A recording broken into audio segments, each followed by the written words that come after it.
അശ്വിൻ നല്ല നായർ സദ്യ കഴിക്കാൻ റെഡിയാണോ? അതാണ് ഈ ലോകത്തെ ഏറ്റവും വലിയ സാറ്റിസ്ഫാക്ഷൻ, സദ്യക്ക് നല്ല തിരക്കുള്ളപ്പോൾ സീറ്റ് കിട്ടുന്നത്. ഏറ്റവും ഫേവറേറ്റ് ഏതാ? സാമ്പാർ. സാമ്പാർ, പിക്കിളൊന്നുമില്ല. മാങ്ങാച്ചാർ. ഹലോ ഹലോ പറഞ്ഞോ. എവിടെ ഗൗരി? നമുക്ക് കഴിച്ചാലോ? അപ്പൊ അടിച്ചു പൊളിച്ച് കഴിക്കാം. എവിടെ ശ്രുതി? ഒരു ഹായ് പറഞ്ഞോ. നീന ഒരു ഹായ് പറഞ്ഞോ. എന്റെ യൂട്യൂബ് ഷോർട്സാ. ഇതിൽ ഏതൊക്കെ അശ്വിന് ഇഷ്ടപ്പെട്ട കറി? എന്റെ അമ്മ ഇത് മാങ്ങാച്ചാർ രക്ഷയില്ല. മാങ്ങാച്ചാർ രക്ഷയില്ല. അവിയല്, നല്ല കിച്ചടി, പച്ചടി, കൂട്ടുകറി, തീയല്, ചമ്മന്തി, നാരങ്ങ അച്ചാർ, തോരൻ. ഇതങ്ങ് പൊളിക്കും. പൊളിക്കുന്നു. ഇവര് പൊളിക്കും അല്ലേ? ഇതായക്ക് പൊളിക്കാൻ വയ്യ. കാലം അല്ലെങ്കിൽ സമൂഹം എത്രയൊക്കെ മുമ്പോട്ട് പോയി എന്ന് പറഞ്ഞാലും സവർണ മേൽക്കോയ്മയുടെയോ അല്ലെങ്കിൽ ജാതിയുടെയോ കുപ്പായം ആരെങ്കിലുമൊക്കെ എടുത്ത് അണിഞ്ഞുകൊണ്ടേയിരിക്കും.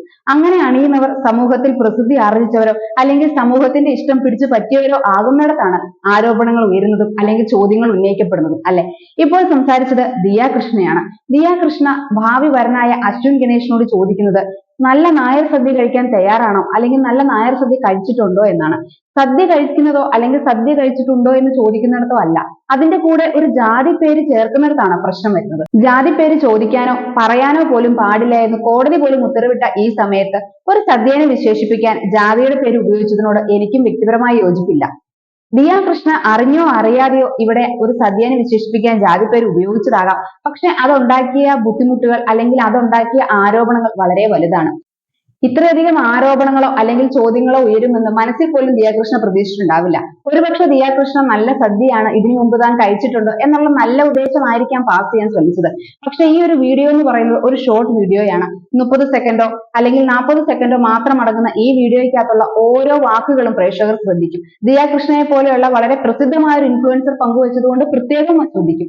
അതുകൊണ്ട് തന്നെ ലോങ് വീഡിയോയിൽ പങ്കുവയ്ക്കുന്നതിനേക്കാൾ കൂടുതൽ ശ്രദ്ധയോടെ വേണം എപ്പോഴും ഒരു ഷോർട്ട് വീഡിയോ പങ്കുവയ്ക്കാൻ. അതിനകത്തുള്ള ഓരോ വാചകങ്ങളും ഓരോ വാക്കുകളും പ്രേക്ഷകർ ശ്രദ്ധിക്കും. പ്രേക്ഷകർ അതിനെ ഇഴകീറി പരിശോധിക്കുക തന്നെ ചെയ്യും. സമൂഹത്തിന് മുമ്പിലേക്ക് ഒരു വീഡിയോ നമ്മൾ പബ്ലിക്കായി ഇട്ട് കൊടുക്കുമ്പോൾ ആ വീഡിയോയിലെ ഓരോ വാക്കുകളും ശ്രദ്ധിച്ചു തന്നെ ഉപയോഗിക്കേണ്ടതാണ്. അല്ലെങ്കിൽ ആ വാക്കുകൾ പിഴച്ചിട്ടുണ്ടെങ്കിൽ അത് നമ്മുടെ തന്നെ ഉത്തരവാദിത്തമാണ്. ഇങ്ങനെ ഒരു സംഭവം ആരോപണങ്ങൾ ഉണ്ടായതിനു ശേഷം ആ പർട്ടിക്കുലർ വീഡിയോയുടെ കമന്റ് സെക്ഷനെല്ലാം ദിയാകൃഷ്ണ ഓഫ് ചെയ്തിട്ടുണ്ട്. അല്ലെങ്കിൽ ഒരുപക്ഷെ അറിയാതെ പറ്റിപ്പോയതാണെങ്കിൽ അല്ലെങ്കിൽ ദിയാകൃഷ്ണ ഉദ്ദേശിച്ചതും കൺവേ ആയതും വ്യത്യസ്ത കാര്യങ്ങളാണ് എന്നുണ്ടെങ്കിൽ അതിനെ ക്ലിയർ ആക്കിക്കൊണ്ട് അല്ലെങ്കിൽ അതിനൊരു വിശദീകരണം പോലെ ഒരു വീഡിയോ പങ്കുവച്ചിരുന്നെങ്കിൽ തീരാവുന്ന പ്രശ്നമേ ഉണ്ടായിരുന്നുള്ളൂ. പക്ഷെ ഇപ്പോൾ വരെ പോലും തനിക്ക് പറ്റിയത് തെറ്റാണെന്ന് അക്സെപ്റ്റ് ചെയ്യുകയോ അല്ലെങ്കിൽ തനിക്ക് പറ്റിയത് ഒരു നാക്കുപിഴയാണ്, താൻ ഉദ്ദേശിച്ചത് അതല്ല, ഏതെങ്കിലും മറ്റു ജാതിയിൽപ്പെട്ടവർക്ക് അതുകൊണ്ടൊരു ബുദ്ധിമുട്ടോ വിഷമോ ഉണ്ടായിട്ടുണ്ടെങ്കിൽ ക്ഷമ ചോദിക്കുന്നു എന്നുള്ള രീതിയിൽ ഒരു വീഡിയോ പങ്കുവച്ചിരുന്നെങ്കിൽ തീരാവുന്ന പ്രശ്നമേ ഉള്ളൂ. അതൊന്നും എന്റെ അറിവിൽ ദിയാകൃഷ്ണൻ ചെയ്തിട്ടില്ല. ദിയാകൃഷ്ണ ഇപ്പോൾ ഈ പങ്കുവച്ച വീഡിയോ മാത്രമല്ല ഇപ്പോൾ ഇത്രയധികം ആരോപണങ്ങളും പ്രശ്നങ്ങളും ഉണ്ടാക്കാനുള്ള കാരണം.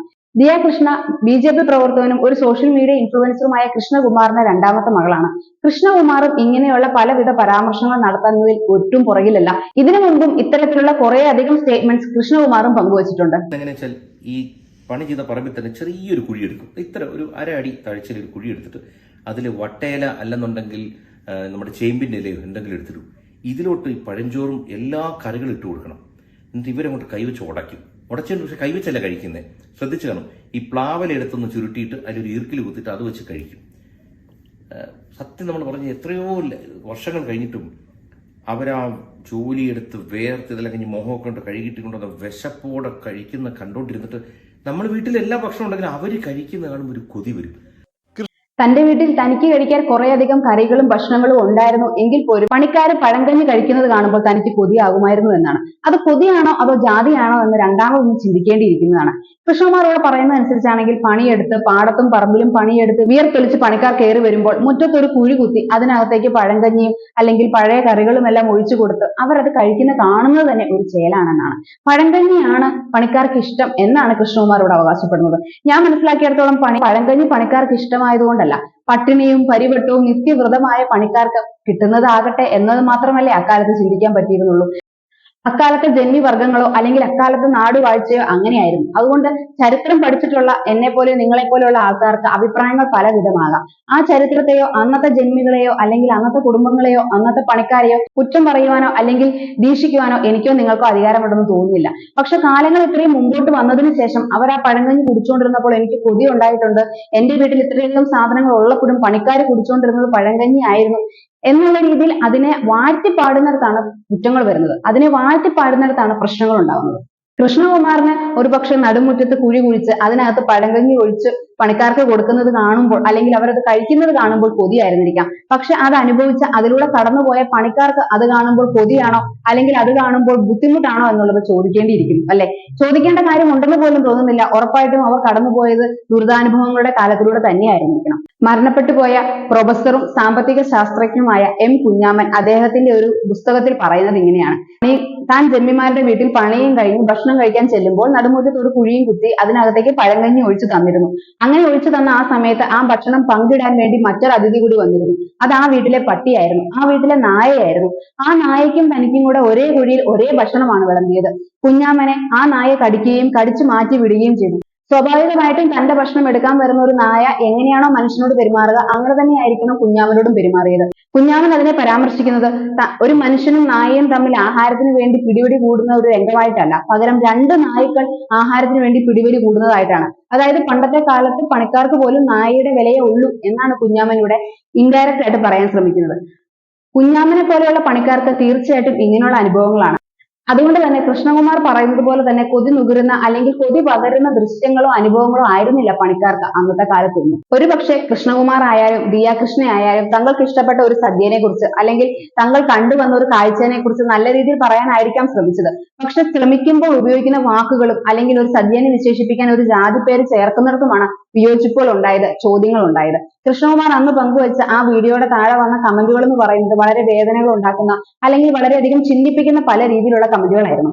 അഖിൽ മാരാരെ പോലെ സോഷ്യൽ മീഡിയയിൽ ഇൻഫ്ലുവൻസ് ചെയ്യുന്ന കുറെ ആൾക്കാർ അവരുടെ പേരിന്റെ കൂടെ ജാതി പേര് ചേർക്കാറുണ്ട്. അത് അവരുടെ മാത്രം തീരുമാനമാണ് അല്ലെങ്കിൽ അവരുടെ രക്ഷിതാക്കളുടെ തീരുമാനമാണ്. ഒരാളുടെ പേരിന്റെ കൂടെ അച്ഛന്റെ പേര് വെക്കണോ, വീട്ടുപേര് വെക്കണോ, ജാതി പേര് വെക്കണോ എന്നുള്ളതൊക്കെ ഒരുപക്ഷെ ആ വ്യക്തിയുടെ തീരുമാനം അല്ലെങ്കിൽ അവരുടെ രക്ഷകർത്താക്കളുടെ തീരുമാനം മാത്രമായിരിക്കും. അതിനെ ഒരു പരിധിയിൽ കൂടുതൽ ക്രിട്ടിസൈസ് ചെയ്യാൻ നമുക്ക് ആർക്കും പറ്റില്ല. പക്ഷെ ദിയാകൃഷ്ണയെ പോലെയുള്ള ഇൻഫ്ലുവൻസർ ജാതി പേര് ഉപയോഗിച്ച് ഒരു സദ്യനെ പ്രൊമോട്ട് ചെയ്യാനോ അല്ലെങ്കിൽ ഒരു സദ്യനെ വിവരിക്കാനോ ശ്രമിക്കുമ്പോഴാണ് ഇത്രയധികം പ്രശ്നങ്ങൾ ഉണ്ടാകുന്നത്, ഇത്രയധികം വിയോജിപ്പുകൾ ഉയർന്നു വരുന്നത്.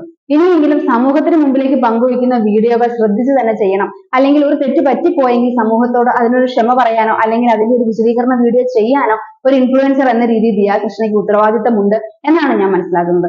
ജാതിയുടെ എല്ലാ ഗുണങ്ങളും എല്ലാ സംരക്ഷണങ്ങളും അനുഭവിച്ചു പോകുന്ന കുറെ ആൾക്കാരുടെ മനസ്സിൽ ജാതിക്കറ പിടിച്ചു പറ്റിയിട്ടുണ്ടെങ്കിൽ ജാതിക്കറ പുരണ്ടിട്ടുണ്ടെങ്കിൽ അത് സമൂഹത്തിനെ ദുർബലമാക്കും എന്നതിനപ്പുറത്തേക്ക് മറ്റൊന്നും ചെയ്യാൻ സാധിക്കുമെന്ന് എനിക്ക് തോന്നുന്നില്ല. ഞാൻ പങ്കുവച്ചത് എന്റെ മാത്രം അഭിപ്രായങ്ങളാണ്.